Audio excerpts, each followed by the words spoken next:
Check the mic, we're going live. Stories told, they rise and dive. Topics fresh with every spin. You won't guess what's coming in.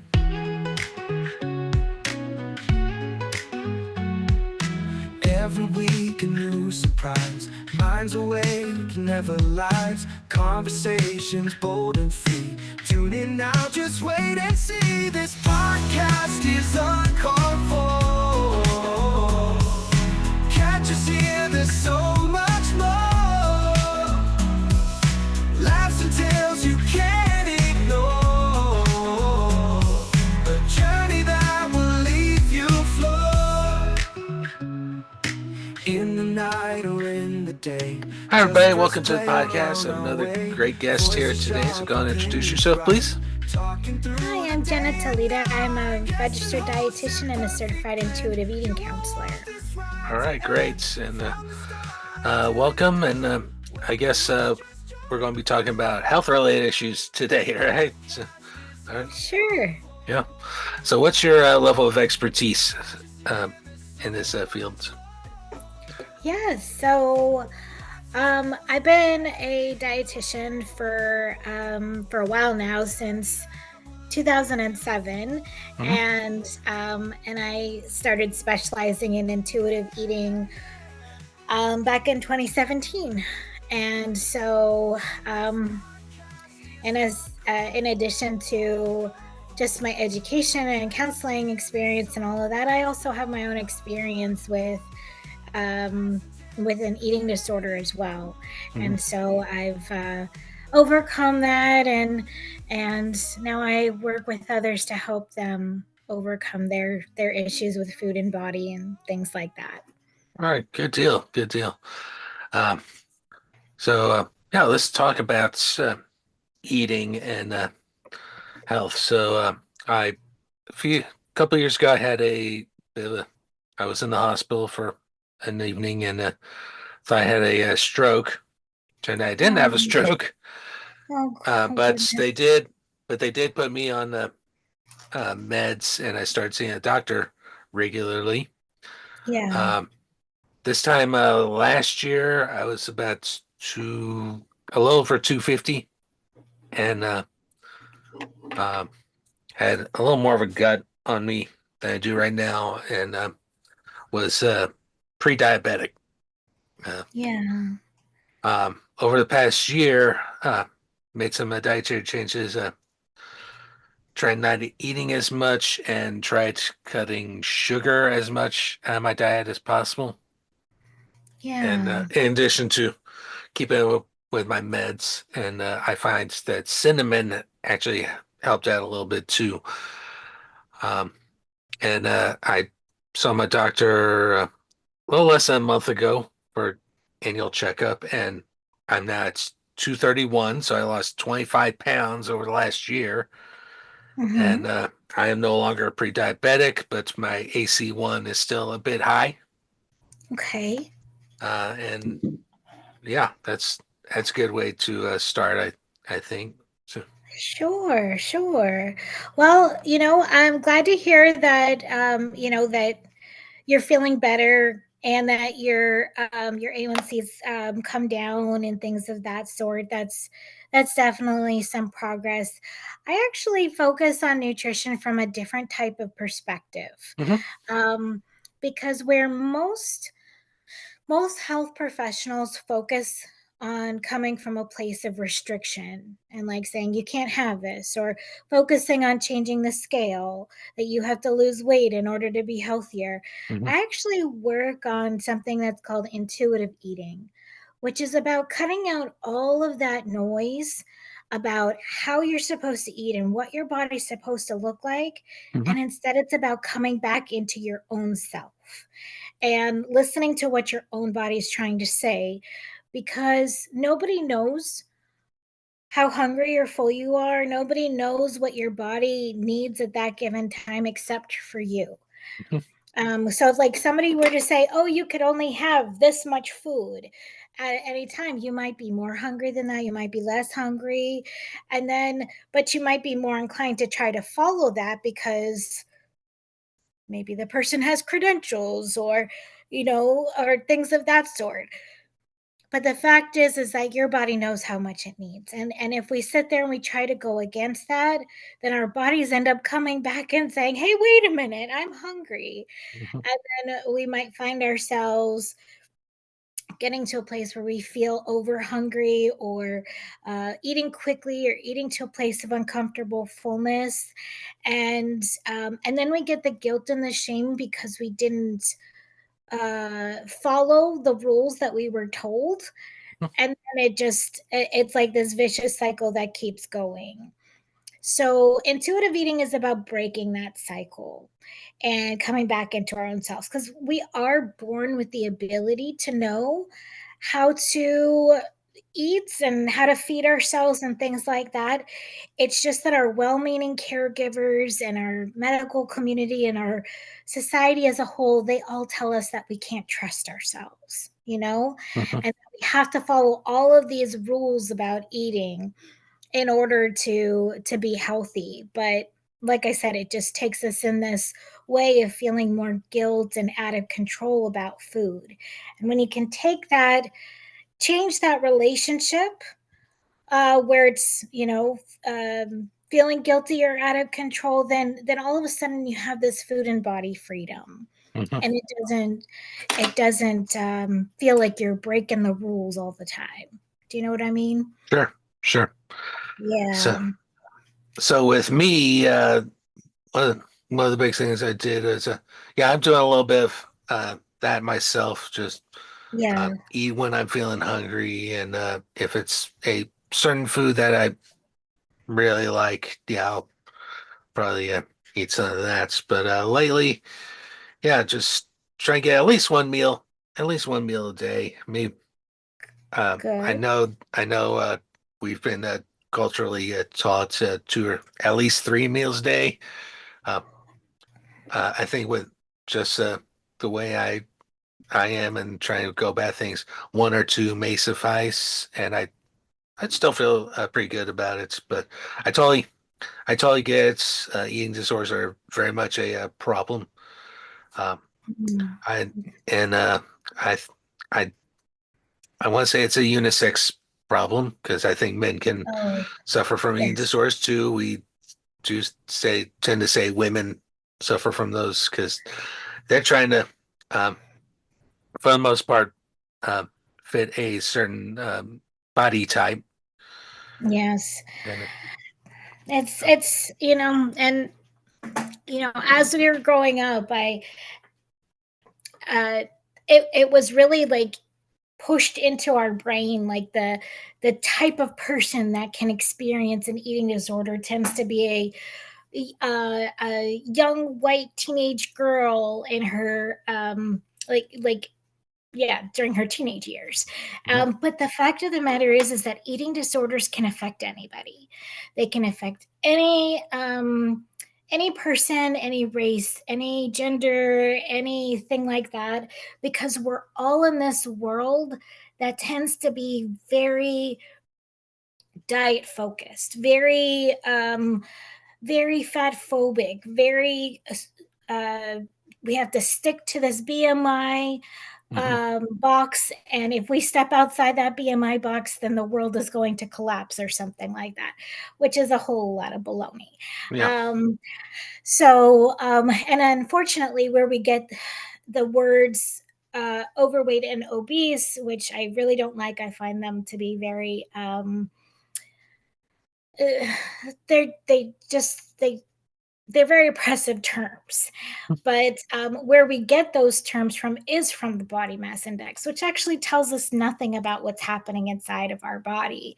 It's just a measurement of how much space our body uses. Mhm. And so, and but we live in this world where the diet industry is a huge industry and it grows all the time. And it's filled with like I just looked at new numbers and it's close to a $90 billion industry annually. And they make money off of our insecurities, Mhm. and they, just as any other business, They like repeat clientele. They want people to keep coming back. So they develop these ways of eating, whatever it happens to look like, whatever kind of wording or jargon they Hmm. use, lifestyle change or, um, you know, being clean or all of this other stuff. Um, it's really just to get us into their system, try out their program that's kind of designed to fail, Hmm. and then feel bad about it like it's our fault that we're the ones out of the ordinary, and then come right back into them and keep feeding into their stuff, you know? Hmm. And the fact of the matter is that our bodies are really not meant to be mangled with. Um, they're really not. And the more that we sit there and we try to mangle with them and try to force them into a certain place, that's when our bodies fight back. And it gives us more issues with different things like chronic conditions, Hmm. like diabetes and blood pressure and heart issues and all of that, because our bodies are just constantly going into like feast and famine mode, and stuff like that. So, yeah. So the fact of the matter is, when it comes to BMI, there's a lot of sketchy history of where that all comes from. Um, it actually started back in like late 1800s ish time. Hmm. The man who created it was actually not in the health field at all. He was a mathematician. And he just liked playing with numbers. And I think he also wanted to help his country stand out. He was over in Europe and he wanted his country to stand out. So he measured a bunch of people and said that they were grouped into these categories. And this was never intended to be an individual marker of health to like pull one person out and say, oh, this is your health because Hmm. your BMI is this way. It was just to group people. And the thing was, is that the only people he measured were other white European males like himself. They were never about women. They were never about people from other countries or other races or anything like that. They were just people from that area, and used as the marker of health for that. Hmm. Well, even though technically at that time it wasn't really that way, but then fast forward to about mid 1900s, then the life insurance companies got their own idea that they were going to take their clientele and decide an arbitrary line in the sand of who was at risk of dying sooner. Hmm. And so they said, oh, anybody above this weight was going to die sooner. Turned out that the people that they used were just their cherry picked clientele. It wasn't a good assortment of a variety of people. Hmm. And their numbers were as much as 50 pounds off. That the people at risk for dying sooner were actually the ones in the smaller bodies, BMI 16 to 21, which is technically underweight to mid of normal weight. Hmm. And the people who were the lowest risk of dying sooner were actually the ones in the bigger bodies. And yeah, but the diet culture and the uh, the industry and our medical community, they all jumped on. Oh, well, let's use this as our deciding factor for things. And so it causes people to not get care like they need, or to be denied things in life just because of their body size, because everybody feels like smaller is healthier, but it doesn't mean that at all. Right. It, you know?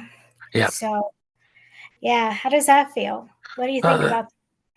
well, uh, well, I th I don't know much about the BMI scale other than my recent uh, appointments. They said it was a 30, Yeah. so just borderline obese, which is fine. Which is fine. I can stand to lose a couple more pounds, but that's not my goal, right? I just uh, do what comes naturally. But on the flip side, my mother passed away in December 2010. She was a large uh, individual, like obese, which they, which the coroner, what killed her was a pulmonary embolism, Mm, but her weight, she was over 300 pounds, and that kind of contributed to a lot of the health issues, they say. And maybe. she was big uh, um, from my birth to when she had passed. So, Yeah. You know what? Women's bodies change all the time, especially after childbirth. And it is in our medical community, our common language. Doesn't mean it's correct, but a mhm, common language that we have is that doctors will inherently blame weight on so many different things. But a lot of those issues that you're talking about, they can happen in people in smaller bodies too. mhm, And but usually it's because we live in a very fat phobic community that weight automatically becomes the scapegoat for everything. mhm, And it doesn't mean that just because somebody loses weight that they're automatically healthier, and just because somebody is in a bigger body doesn't mean they're automatically healthier or right. the unhealthy for that matter. Because it I'll give you an example. Mhm, So when I was in my biggest size, my blood pressure and my blood sugar, my cholesterol, all of those things, they were all within normal limits, and they were actually on the lower end of normal. mhm, Um, I ended up losing weight because it was my eating disorder that was happening, and honestly, what I consider an eating disorder today, everybody would think is just regular weight loss, is regular dieting. It's regular, like, oh, do this, that, and the other thing, and you'll lose mhm, weight. Nobody would have thought that I had an eating disorder because it's so normalized in our community. But the fact was, it was an eating disorder. And my body ended up changing. mhm, Sorry, my body ended up changing, and my blood pressure and my cholesterol actually shot straight through the air, um, in a smaller body. And mhm, then when my weight came back, as weight typically does, at no fault of our own, it's just how our bodies respond to that kind of thing.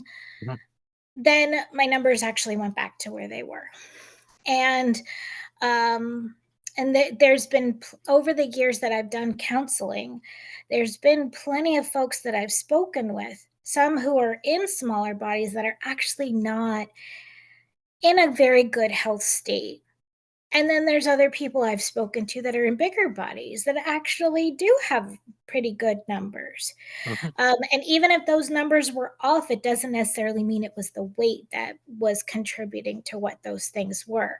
mhm, um, but we just tend to get so, like, put those blinders on. Oh, the weight is the reason for everything. And actually the case is that weight is not a behavior. Weight is more of it's a number. It's where our body naturally sits. mhm, And we can do different things to help our bodies work and feel well, like, you know, get adequate sleep, get some, a good variety of different foods in that you like and have access to. mhm, Um, Eat consistently, and get that energy in so your body can work well. All of those things, those can be very supportive of our bodies, but it doesn't have to be because we're in a smaller size for that to happen. You mhm. know what I mean? Sure. Yeah. How does Good that deal. sit with you? Sounds pretty good. Sounds like uh, a different way of looking at things, Yeah. which is good. That's what we need in the world, I think. With so, uh, is there and is there any advice you would give to someone who'd be interested in learning more about intuitive eating and better nutrition and such. Yeah. Um, so what I would suggest is first and foremost, I bring some gentle awareness to how people think about their food and their body. If they notice that they are putting things into good or bad categories, or something along those lines, and then feeling awful, like morally awful because they ate a cookie or something like that. um that's the place where I bring in some gentle curiosity, not the judgment. The judgment comes from that inner critic that we have in our head that likes to sit there and tell us all the things and punish us and shame us for all of that. Put that voice off to the side and come at this from a place of innocent curiosity, of just wanting to learn and understand what's happening. Mhm. No shoulds, no shames, no nothings, just an interesting curiosity. And then also bringing in that compassion voice, because chances are there are reasons why we might have wanted to have something or why we ate in a certain type of way. It doesn't mean that we're awful people or that we morally failed in some type of way. It's just that society tends to make us feel that way with all of the fear mongering that we have about food and our bodies. Mhm. And so coming at it from that perspective can be really helpful to open things up in a safe way rather than trying to fall into listening to that inner critic that likes to be really mean, and tell a lot of lies. Mhm. So, yeah. And So, yeah. So that's one place that I would definitely start. all righty then. All right. Uh, we only have a couple more minutes left, unfortunately, because Oh, that's okay. yeah. So if anyone is interested in learning about how can they get in touch with you and where? Sure. Yeah. So I have a group that I'm running right now. It's called Permission to Exist.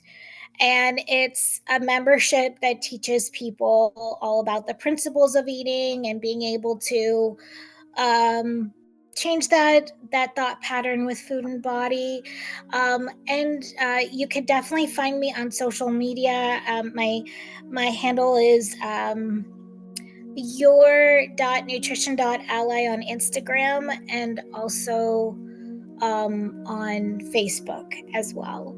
So yeah, and my website is your-nutrition-ally.com.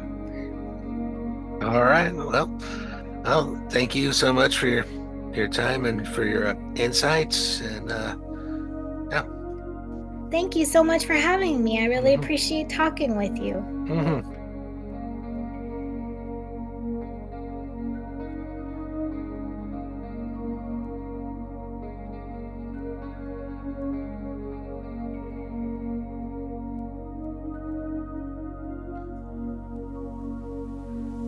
This podcast is Uncalled For, is hosted, produced, and edited by myself, Mike Chernevsky.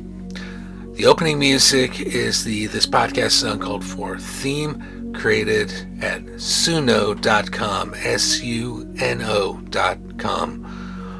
The outro music for this and every episode in our Snowed In 2025 series is Snow Ticket by PC3.